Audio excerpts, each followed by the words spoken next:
Uranus is the next planet after the traditional 7 seen with the naked eye.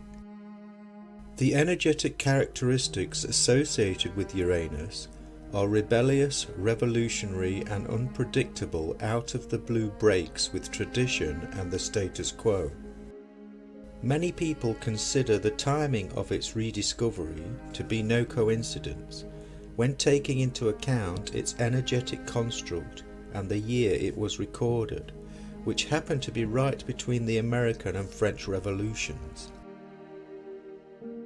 It takes 84 years to complete a full cycle around the Sun, giving rise to cycles of rebellion and revolutionary periods throughout history.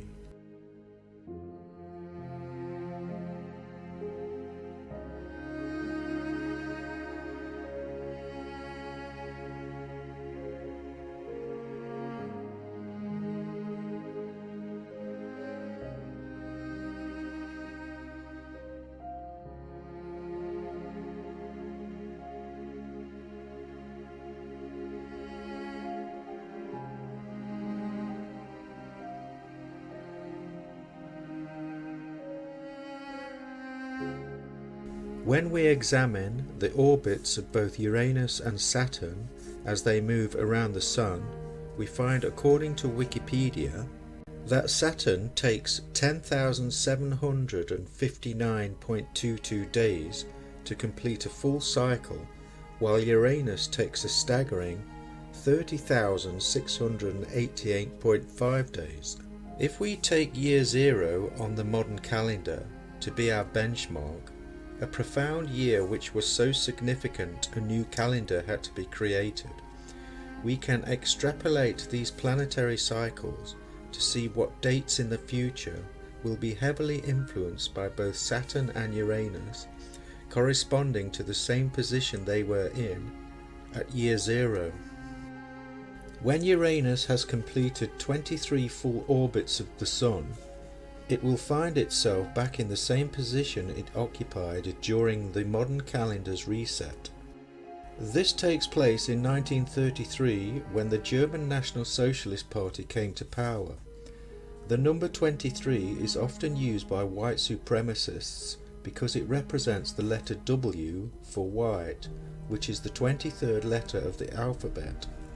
Coincidentally, if we look at the zodiac alphabet, W falls in the sign of Aquarius, ruled by Uranus. 66 orbits of Saturn around the Sun will bring the planet back to the same position it was when the modern calendar began. 6 is also the number associated with Saturn. This takes place in 1945, when Saturn Kronos once again defeats his father Uranus. Considering that Saturn is the planet chosen above all others by Judaism, and Uranus was the planet reflecting German National Socialism during the 1930s and 40s, you could say that God's chosen people prevailed as victors over the master race in 1945.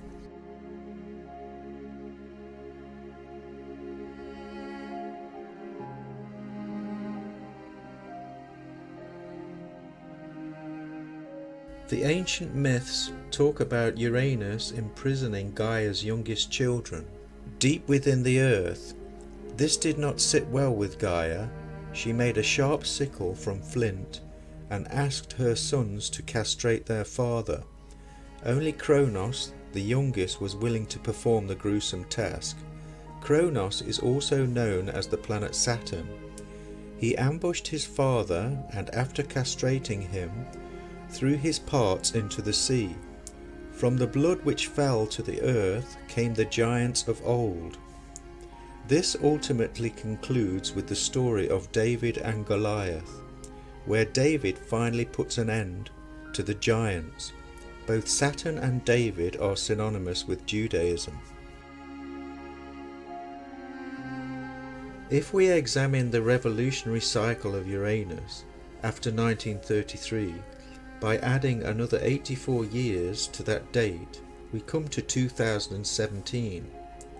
The same year Donald Trump was inaugurated as President of the United States.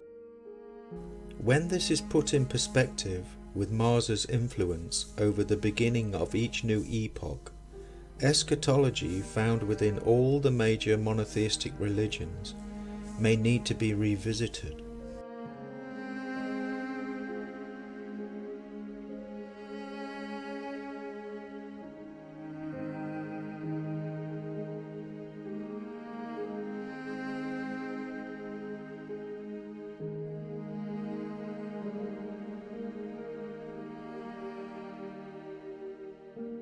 Because Saturn and Uranus share rulership for the first 1000 years of the new Aquarian age, their opposing energies will grate against each other, making for very interesting times.